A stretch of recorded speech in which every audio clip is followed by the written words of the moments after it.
The problem that most people don't look at when discussing the issues on college athletes is the exploitation of the athletes by the NCAA. If you're confused by my word choice, exploitation, stay tuned and let me enlighten you on the issue. And whether student athletes should be paid. Millions of people are watching March Madness. Advertisers are making boatloads of money, and so do schools and the NCAA, but not the players. All right. The automatic conclusion to exploitation of college athletes is for them to get paid. This is an automatic argument in today's society when talking about any aspect of the situation.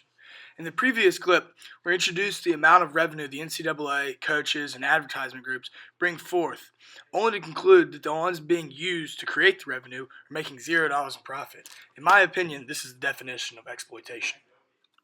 Some would argue that athletes aren't being exploited because they think that a free education is enough of a payment.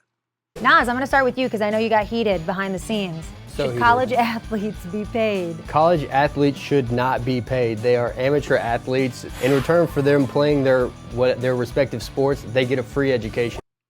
The chart above shows the average time in hours daily for D1 men and women's sports, showing that on average baseball, basketball, and football take up at least 5 hours and some a day during the season.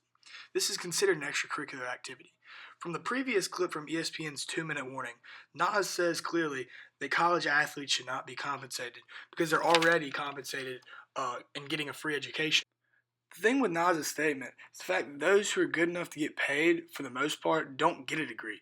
They take the first chance they get to head off to the league to finally be compensated for something that's had their pockets empty for years. This leads us to the question, wondering if players were to be compensated just a little, would they stay and get a degree, creating more revenue for the NCAA?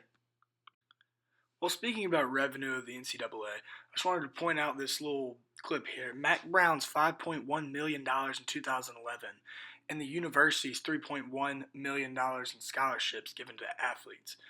Not to mention March Madness is $770 million in 3 weeks, with NBA revenue at $930 million in 6 months.